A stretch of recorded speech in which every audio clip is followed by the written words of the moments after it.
Good evening, Gloria or Gloria. Yeah, good evening. So I I I hope don't know. I'm very clear. Get what I said? Yeah, Did you get what I said? yeah, I heard. I just want to be sure, like, you can hear me, like, before people start joining. They already joined. We have like 12 persons already. Yeah, but I'm clear now, but Yeah. Yeah, we can hear you. okay. All right, thank you. You're Just welcome. want to make sure.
So, I'm sorry, we can't hear you again in case you are saying something.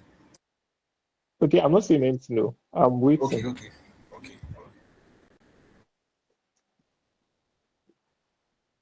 I All mean, no right. vex, no vex. No problem. That's fine, David. Okay, so you're welcome once more to Niger Java User Group Lightning Talks today. Without wasting much time, I want to welcome our speaker for the day. He's also a member of the NAIJA-JUG and an admin rather. I would like you to react with your favorite. I like emojis a lot. Please, you bear with me. So I would like you to react with your favorite emojis as we welcome Mr. Engineer Ebube to take over the floor. Thank you. Good evening, everyone. Just a confirmation. Can everyone hear me? Yes, sir. Okay, good evening, everyone. A very brief introduction about myself. I am Ebube Ugu, and a NAIJA-JUG member. Yeah, and so I think that's all. That's all about myself. So today I'm going to be talking about Maven, the build tool for Maven. Now, Maven is very, like most things in Java, Maven is very, very large. So this talk is just going to be a brief introduction to Maven. Because of how Java is, most of the time when we code in Java, we're actually using an IDE like IntelliJ. So most of the time, we don't really get to know much about the build tool. I know some people who even use the IDE to build their projects. They don't have Maven or Gradle, just using IntelliJ like that. Okay, um, so why Maven exists? Why do we even need a build tool? So, like before Maven, there was ants, and before ants, there was nothing. So, like you'd have to compile your Java programs on your by yourself manually. You'd have to specify the class paths. And I think from Java 9, when they introduced Java modules, you now have to specify where each of your modules live. So it was very, very difficult. Then maybe provide a standard way to build Java projects. Before build tools like Maven and Ants, each person would just build his own application the same way. So let's say you're working on your own projects now, and you now need to look at someone else's code, or you need to collaborate with a team of other people.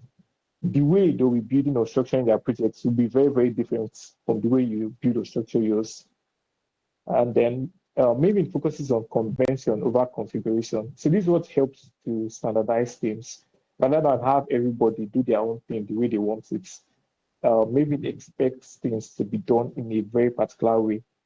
So, like I said, before Maven, the build tool that was being used was Ants. Ants was more of a library. It's not as fully featured as Maven.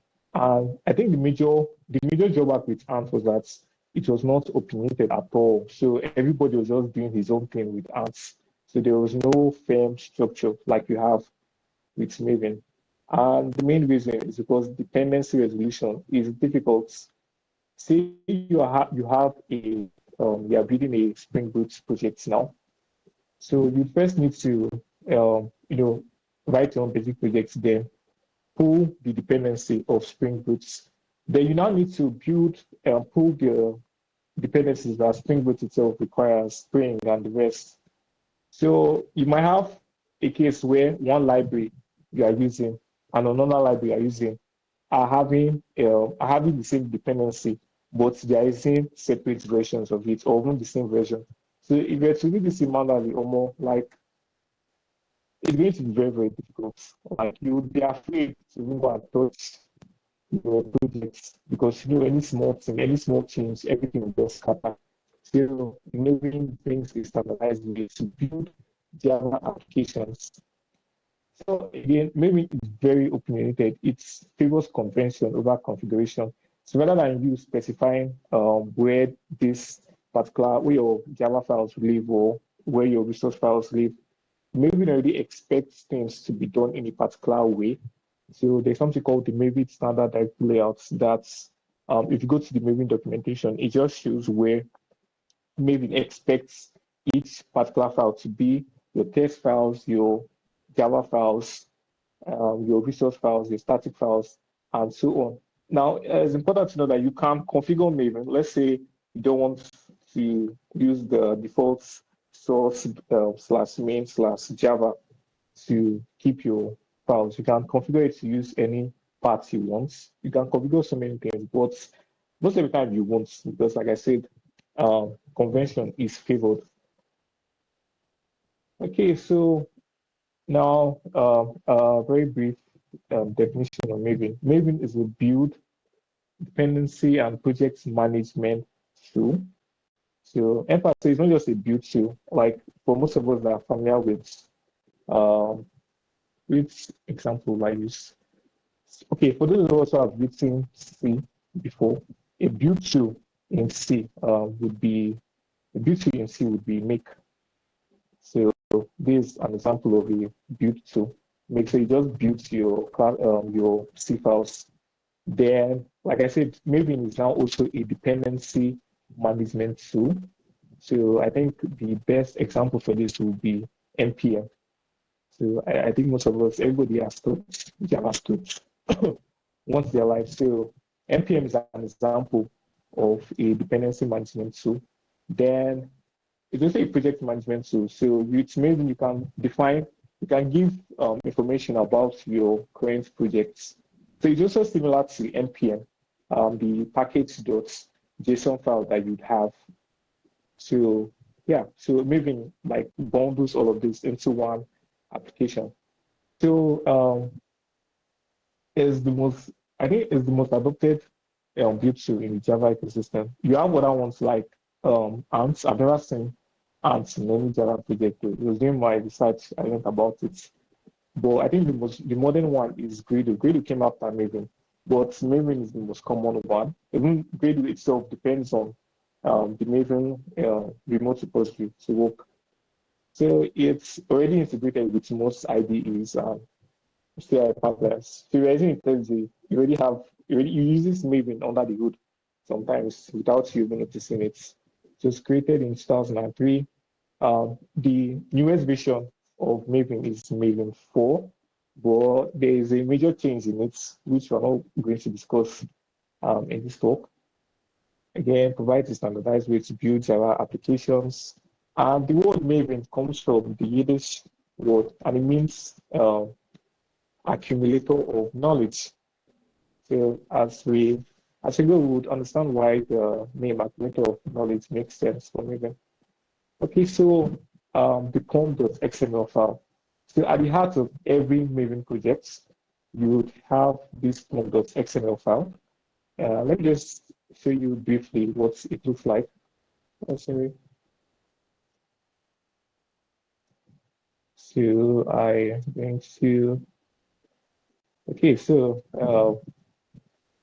yeah, so this is, okay, let me just, so it becomes very, very clear. So this is an example of a Java project. So at the heart of the file, you see the pom.xml, which basically describes, that's what maybe just uses to describe everything about the project. So let me look to interview so you see what it looks like. So this is the pom.xml file. We'll discuss each thing in detail as we progress. But this is basically like the heart, it's like the package.json of Java. It's like the go.mod of Golang. It's like the cargo.toml of Rust. I think PHP uses .iniba. So this is the heart of your project, you guys, in Maven. Now, I think if you generate a project using Spring CLI or Spring Starter, you tend to see this Maven W and this Maven.cmd. So this is just basically, so the Maven means Maven wrapper. That's what the W stands for. So it just basically, what it basically does, it's a script to install Maven if you don't already have it installed. So it makes your applications, your projects more portable. So if you are to push this whole application now to this whole project to GitHub, someone can easily just install it, clone it on their system, and run Maven W. This one is for those using Unix systems like Mac or Linux. Then the Maven.cmd is the Windows version of it. So if you install Maven, if you don't have it installed, then and this also you can be using the wrapper to run commands. But I already have Maven installed, so we won't dwell on that. Okay, so the most important, like the main things to note in the pom.xml file is the group ID, the artifact ID, and the version. So this just basically describes your project itself. Those are that's like the bare minimum. So the group ID, your group. Okay, this for a dependency. Sorry, so it is specify the group ID, the artifact ID, the name of the application, the version, and optionally you can also have like a packaging definition of it. But usually it's not really used because most of the time you are building a jar file. But you can also specify it. Let's say you wanted to run it, build a WAR file instead, or you're using enterprise Java, you wanted to build an AR file. So you can specify it, say, but most of the time we are building jar files, so is the default already, so there's no need to specify it. Okay, so again, so now the standard project structure. So maybe it follows the already established Java convention of having the source SRC folder, then your main folder containing the application source code, then the main/test folder containing your test files, the resources folder containing config files, and then the target directory. This will contain the compiled output. I don't know if you can see it right here. So the target directory, this will contain like everything that Maven itself will build, both your application and the compiled class files and so on. Okay, so Dependencies. Like I said, Maven is a dependency management tool. So what it does when you run a Maven command, the first thing it should do is, depending on what command you run, it should first look for the plugin. So Maven works through what are called plugins. It should first look for the plugin. It should either pull it from what's called a repository. So we have two types of repositories. It could be the local repository or it could be the remote one. The local repository is just basically your this it is the remote repository, sorry, Maven, the remote Maven archive. This one. So from here you can the Maven Central Resource is the remote one. It's the main one, like for pulling many Maven projects. You can also pull dependencies from GitHub or any other place that is publicly available. So that's the main one. Then there's also a local repository. So when you run Maven the first time, it should download the dependencies and it should store it in a particular place on your system. So for Unix users, it should be in this folder. It should be under your home folder. And I think in the M2 repository. But let me check to make sure that's what it says. So yeah, so this local repository show that when you run a command again, rather than refactoring or re-downloading what you already have, it should first check the local repository. If it doesn't find the dependency there or the plugin there, it should now go to the remote repositories and download it. If you are wondering how it knows where to go to download dependencies, it's from your pom.xml file. So it's basically in the group ID. So that's basically the address. Then it's now look for the particular artifacts that you're requiring when you specify your dependencies. Okay, so yeah. So yeah, maybe I think I've covered this. And again, dependencies are scopes. So just like how in your package.json, you're familiar with JavaScript, you have dependencies, then you have dev dependencies. That's the one you really require for your local developments. That means your application doesn't really need it to run. Maybe also scopes dependencies. So you can have dependencies like JUnits for just running your unit tests or Mocha. And you scope it to the test lifecycle. And then you now have the ones that are required for your application to run, like the Jetty web server or Spring Boot itself. So yeah, dependencies are scopes. It's done automatically, so you don't even be aware of it. It's not like it's not done explicitly like in JavaScript. Okay, so again, we've covered this. Two main repositories, your local repositories, and the remote one. Then Maven is also a project management tool. Like I said, it stores information about your projects, like the name of the artifacts, the particular version. I know if you've ever worked in a Java project, sometimes it's different habits. Yeah, so you can see here, I have the name of the project, the description. And all this is actually optional, like it's not a must specify it. Then if I wanted, I could have given a URL. Like, I don't think it's complete. I could have given a URL. And like if my project had a URL, I could have given it. So it just gives information about a project. Now you notice these snapshots here. So this just basically says like, this is not ready for production. So it's just like the convention being used. So apart from snapshots, you could see if it was being used, you'd see something like release. But I don't know if so, depending on their projects. Okay, so that's all on project management.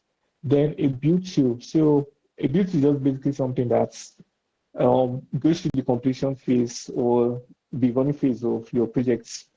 So it will produce deployable Java applications by using a set of automated and repeatable steps. You can see repeatable is being is is in bold because like that's the core feature. If someone were to pull in my application, pull in my projects and run Maven, it will produce the same thing because the steps are repeatable. They are repeatable. So it's not non-deterministic. So it doesn't change.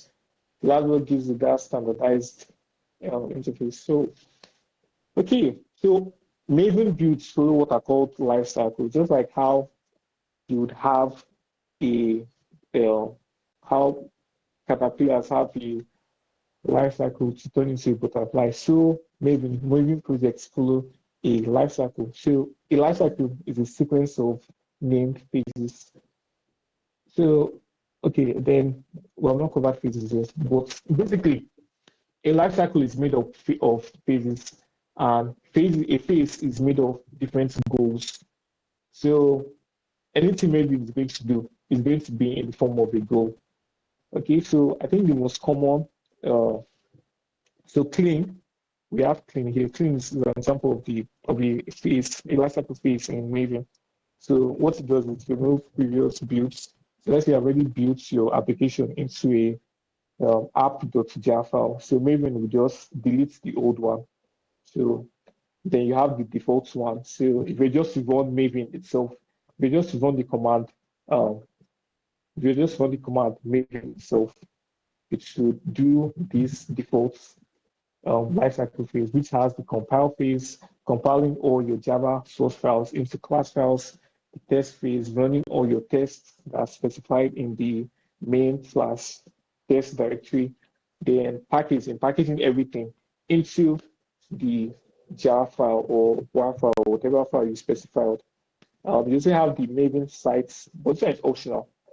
The Maven sites, that one is for generating a website that provides documentation about my projects.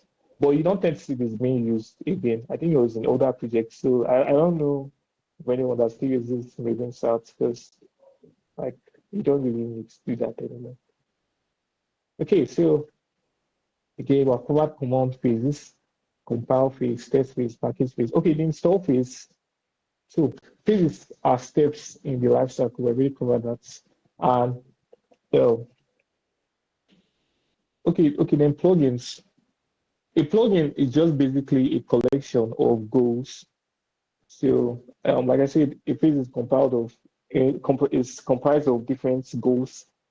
You can also have plugins, but I think the major difference between plugins is that a plugin is also comprised of different goals, but the goals can exist in different life cycles. It's a little bit advanced, and if I start going into it now, we'll digress from my introduction. Okay, so a plugin, like I said, is a collection of goals. The goals may exist in different phases. So you may have a goal by that particular plugin now. Okay, I'll give you an example now. In Spring Boot, if you have, let me just show you. In Spring Boot now, you have the Spring Boot plugin. This is a plugin now. So I'm specifying, I want to use the Spring Boot plugin, and I'm specifying the run phase. So this plugin now, this run phase is comprised of different goals, and part of the goals, the commands that you run, some will exist in the compile phase, where to start compiling some of your the Spring Boot dependencies itself into class files, and some will now exist in the packaging phase.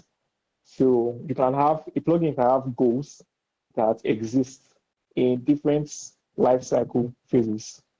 Okay, I'm not going to run it now, but well, in this sense. So again, it's pulling in resources from remote repositories. It didn't work. I know it didn't work, but okay, so I'll specify the data. So goals and phases. So okay, you have example is the Surefire plugin for running tests. The compiler plugin, like if you run Maven for the first time after install it, it's going to install the plugins. Then the next time, subsequent time you run it, is not going to need to install them again. The Java plugin for packaging. So Maven, just think of Maven as a collection of plugins as a collection of goals ahead. And then Maven itself has a life cycle, and this life cycle is also a collection of goals. So, what happens when you run Maven? The first thing it's going to do is that it's going to look at your pom.xml file, and it's going to make sure that everything is in order. It's going to read everything, make sure that I didn't make any mistake because it's XML now. So just one small thing and everything will be broken. So it's going to look at your pom.xml file, make sure everything is in order. Then it's now start pulling in dependencies and plugins. So where is it? So you can hear my dependencies tag. It will start pulling in map structs, start pulling in Spring Framework, all the rest, and all the other plugins that you need to run the phases. So first of all, if you look into your local repository, that's your home folder /.m2 folder to see if you have the dependency or plugin. If you don't have it, it's now going to be remote repositories. Then download them. Then it now begins to run the phases. So it depends on what you specify, the command you specified. So if you run the default command Maven, it should basically run the compile phase, the test phase, and the packaging phase, and the package phase. If you were to run, and again, important to know that if you were to specify a phase, it's going to run everything, every other phase before that phase. So if I were to run the install phase now, the install phase comes after the compile, the tests, and the packaging phase. So it's going to run these three phases implicitly without you knowing. Then it start finally run the install phase. Yeah, so it's going to be running that with each plugin. Oh, I don't know if I'll get lucky. So okay, so let me just give that. Let me just run. Yeah. It should work now. So okay, it's running already, but it didn't build. I know I didn't build, bro. Yeah, I just want to use. So let's look at everything in detail. So now, I don't know if you can see, but right here where my cursor is, you can see the Spring Boot Maven plugin. And so this is the plugin. It's now it's doing the one go. So this is the go in the test and compile phase. So this go is existing in two different phases, both in test and completion phase. Then, so it's showing the plugin and the target go. So maybe compiler plugin, compile test resources. Yeah, so that's basically what it's going to do. So again, recap, it looks at your pom.xml file, make sure everything is in order. Then it starts to pull in dependencies. First, by checking your local repository on your system. If dependency is not there, it's now start pulling it in from remote repositories that was specified by the artifact ID and the group ID. So this is basically like the address of each dependency. So the most important and most basic life cycles, like the bare minimum what you need to know in Maven. Again, like the life cycles are also commands that you run in Maven. Maven clean, this should remove the previous build. Maven compile your Java class files into class files. Maven test, run your unit tests, your Maven package to package everything into the Java file, and the Maven install. Now, you can see that the main reason why the install is not part of the default. Like I said, when you run Maven,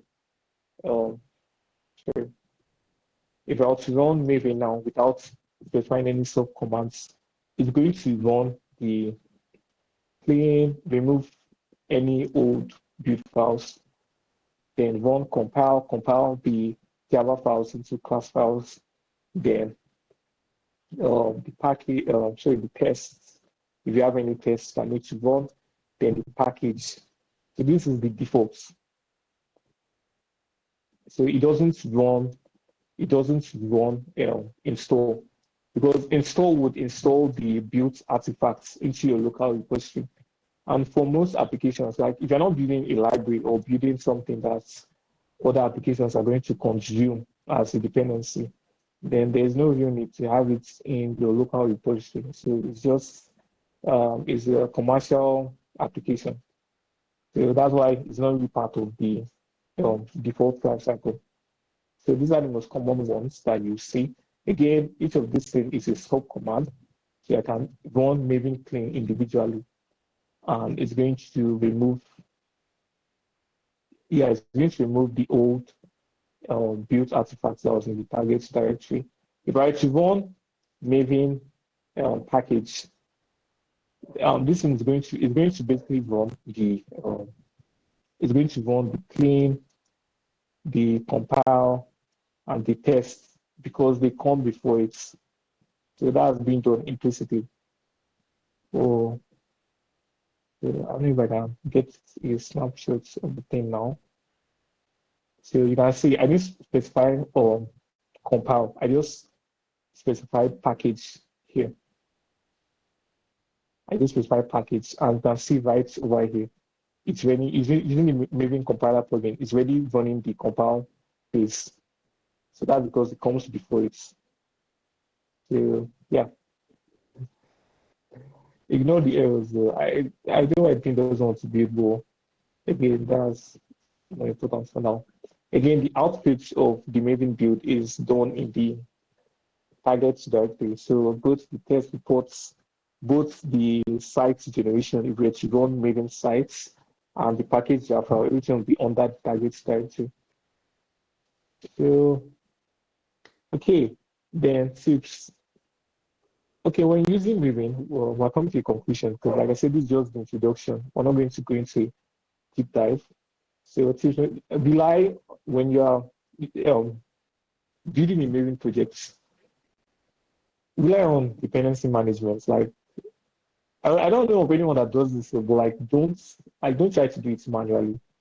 Like if you're using Java FX now, like in documentation, there's a part where it asks you to like where you have to download it yourself, where you have to the download the actual Java FX module on their websites, and then you don't have to compile it yourself by specifying using the Java compiler and specify the module parts.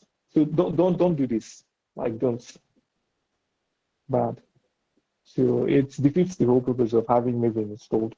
So use your pom.xml file to define the dependencies and to build the projects. So then the next tip, then allow IntelliJ to resolve dependencies. Please, for those of us that use IntelliJ, especially those that use the ultimates, though I think they're unified now.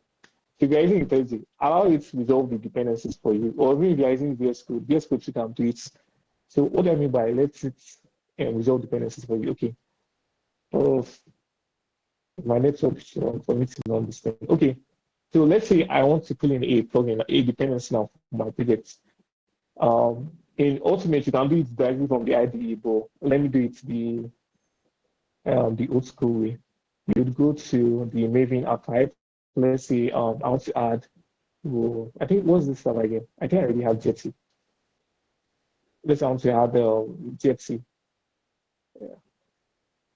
I prefer Jetty to Tomcat. It's lighter. Let's now let's add the techie Jetty. Okay, cool. I need web server. They have like the one for Spring Boot, but I just want to show you guys like the way of how you add a dependency and how the thing to be for you. So you specify the version, use the latest stable one. So you can see like the Maven central repository, like it provides it in different using different build tools. So you have one for line again. Line again is for closure. Gradle. I think I don't know if anyone like Gradle is like the more modern one. I think, but that one exists DSL.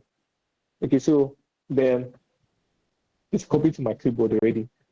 So this is what you're going to add. So if I to come here, paste the dependency. Immediately, IntelliJ is already showing me this red error here. And all I need to do is click on this button to sync things. And what I'll do is that IntelliJ is going to resolve, it's going to use Maven under the hood to resolve dependencies. So there's no need for me to go and start running the Maven commands. God help me if I ever remember them. To start running the commands manually. So again, very important, allow your IDE do the work for you. The final tip is keep your POM files very, very simple. Like I've seen POM files in projects that have so much going on that it's so hard to evaluate about what's going on, especially when you start having dependency conflicts. So keep it very, very simple. Like only state what you need. You can have inheritance in your POM files, like if you need to separate them, keep everything more modularized, but that one is more advanced. So we'll not cover that. So keep your POM file very, very simple. Just the bare minimum of what you need to run. Then as you build, you can always come back to add things or remove things. So keep your POM file simple. Make it easy to understand what's going on.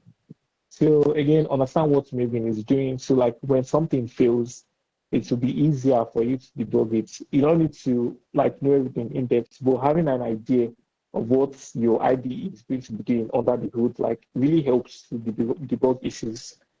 But in my experience, most of the time when you're having an issue with Maven, if you're in Nigeria, I got like 60% of the time almost it's just network.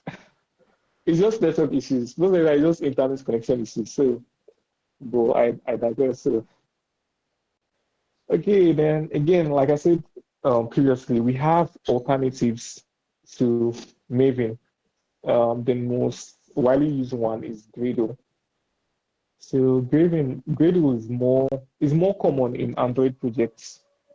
Gradle uses DSL, like a domain-specific language. So it's more common in Android projects. I've seen some Java projects that use Gradle, but I think Maven is just like the default.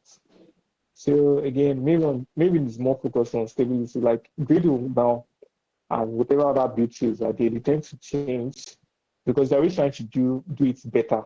So their APIs tend to change. So let's say you're running one command, you install a new version and realize that that command has changed. There's a new way of doing things. So with Maven, you hardly get that. So everything is stable.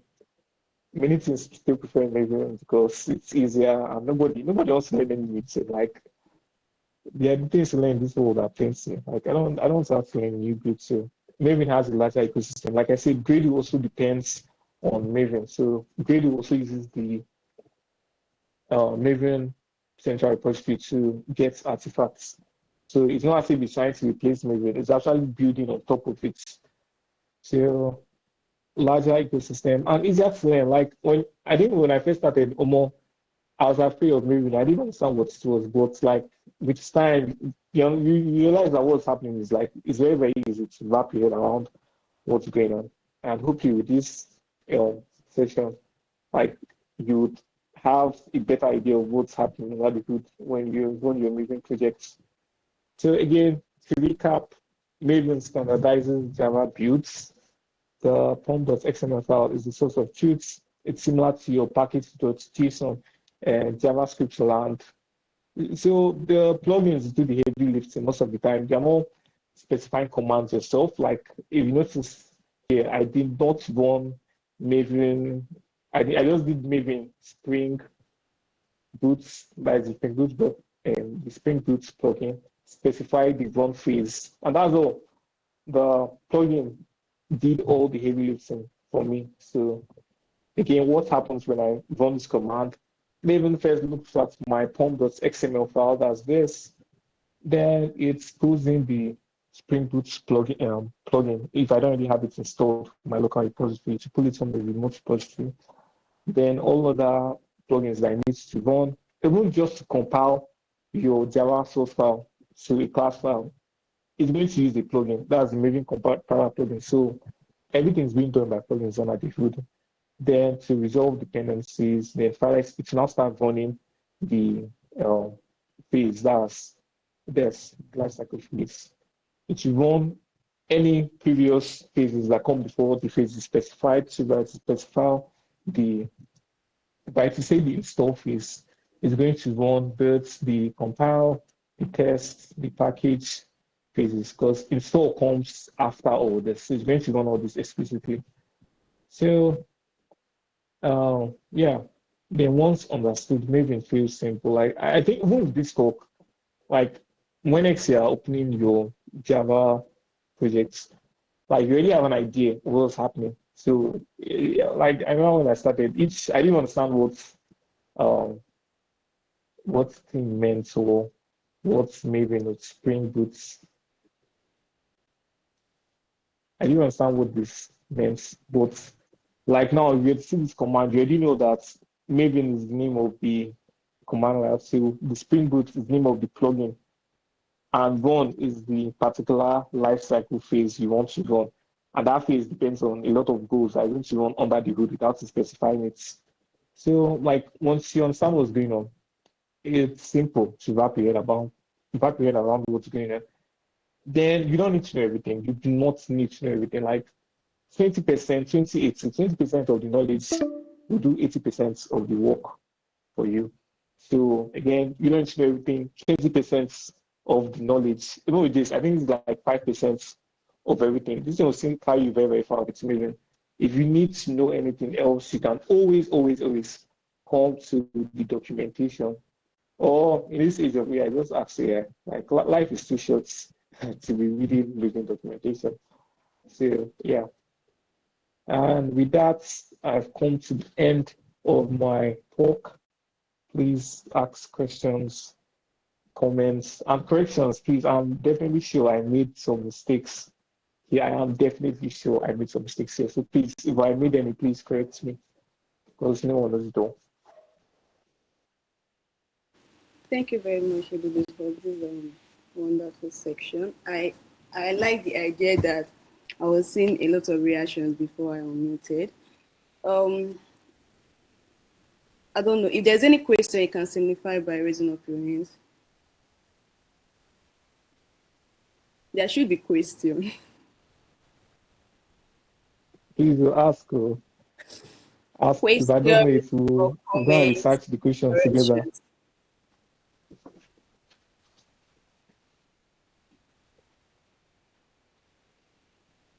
But you must be a nice teacher.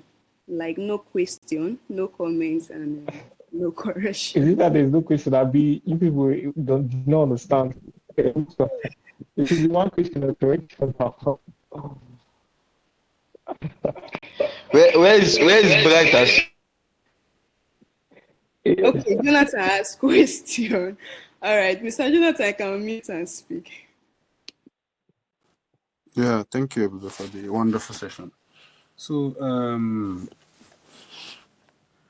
compared to Swing and Java FX using IDEs like NetBeans, using NetBeans, if you're working with Swing, you have to download libraries and find a way to import it into your project. So is that what Maven is helping us to do, like when it comes to Okay, IntelliJ and the rest of it?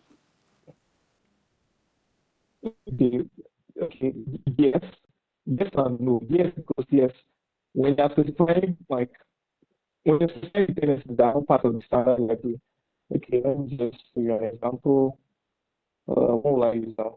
Okay, let's say this user particular class now. See, you are seeing some dependencies now.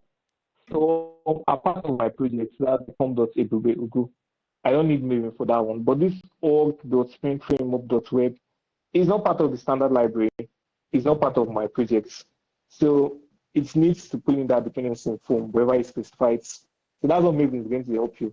Without Maven now, you'd have to manually compile everything together. You need to download the library yourself. You now need to run Java, C, specify the module parts, specify the class parts, then compile everything. after compiling everything into the class file, you now have to package everything into a jar file. Then you now finally have to run it.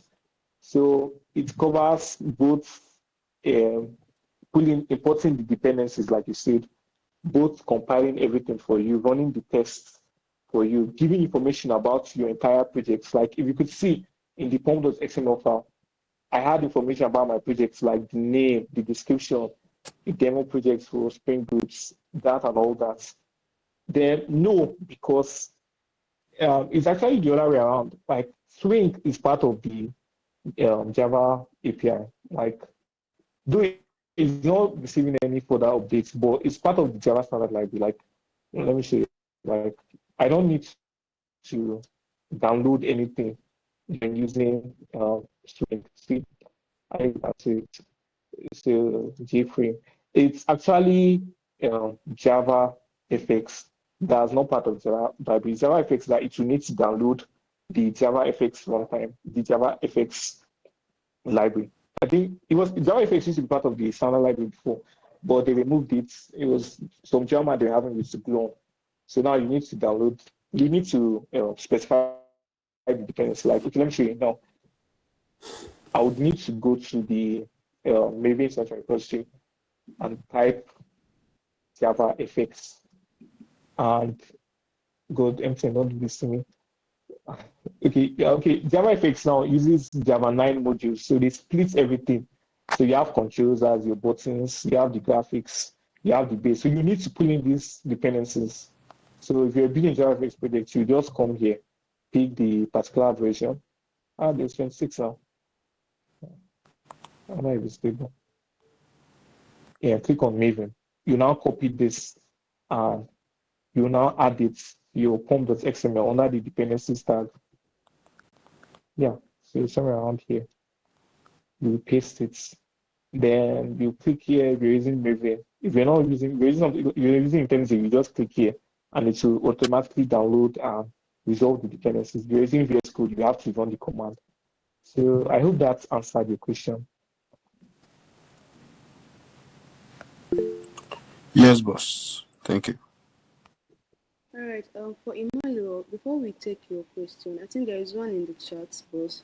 Quinta. So she's asking that if by any chance you make changes in your pom file while running the Spring Boot, can it install dependencies automatically? Yes, it should. It's definitely will automatically. All right. So Emmanuel, you can unmute and start.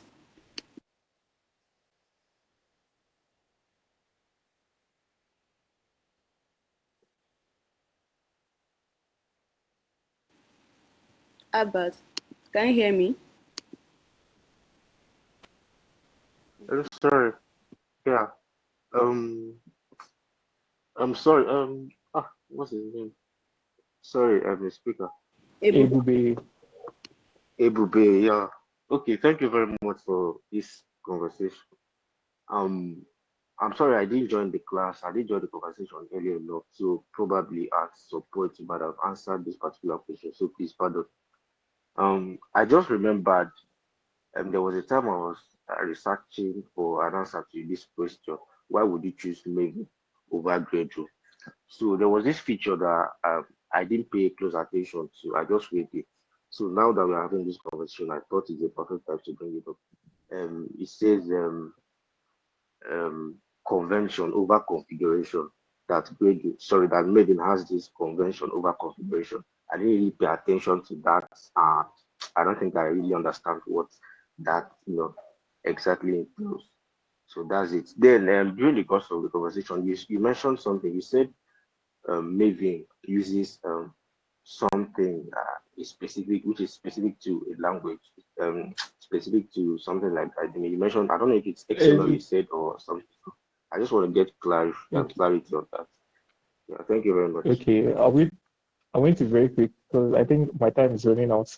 Okay, first of all, maybe uses convention over configuration. Most Java libraries and Java tools follow this thing because Java is verbose. Java is very, very bulky. So rather than having you configure everything yourself, which is like a nightmare, it expects things to be done in a particular way. Now, look at this form.xml file. If you look at this file now, there's no, I didn't tell Bytes anywhere that this is where you find my Java source files. I didn't write it anyway. It's because Maven is already expecting that my Java files, my source files are going to live here in the source main Java, your domain name. So this is really expecting that everything is going to live here. So that's the convention over configuration. If it was configuration based, I would have to manually type what's the tag? You can actually specify, like if you want to configure it to use a different one, you can actually specify all the parts, the source parts itself. I can't remember the tag name. So that's what I mean by convention over configuration. I didn't have to tell it where to see my source file. I didn't have to tell it where I want it to output everything. It really automatically just assumes, okay, target directory, boom, that's what it wants to do. So that's what it means by convention. Something like Ants and Gradle. You have to use, I think Gradle is a mix. Like uses both some conventions, but some things you have to configure yourself. Then what I said that uses a particular language, I was talking about Gradle. So I don't have enough knowledge on this, but from the small time I did Android, Gradle uses domain specific language like good.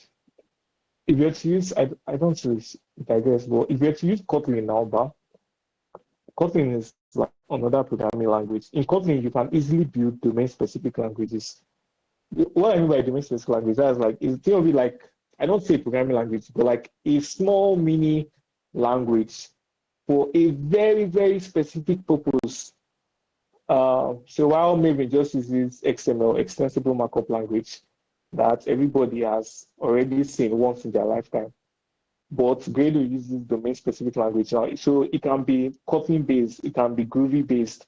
Like if you see Gradle now, they are saying format Kotlin. I see. I can change it to Groovy.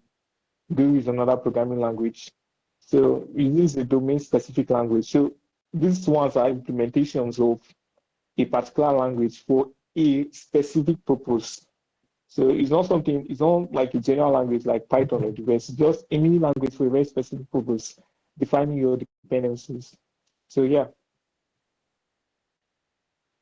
Yeah, thank you very much. All right, thank you very much for this wonderful section. I could remember my first blocker on a wrong file. It took me like 2 days. So it's really a good one. So please, if You are smart now. Mine took me like 2 weeks.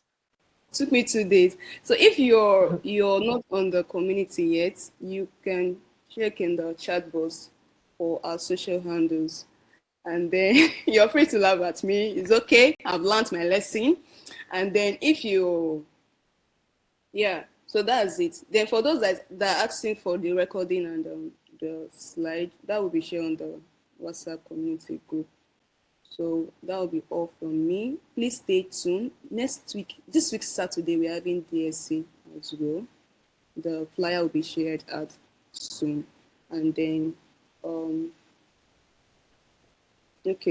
other information will be passed to those that it may concern. But the lightning talks and DSC still continues. Thank you very much for making this a success. We really appreciate your time, for being patient with us, and for your commitment as well. Thank you very much. We'll draw the curtain for lightning talks today here. Do have a wonderful night. See you on Saturday. Thank you.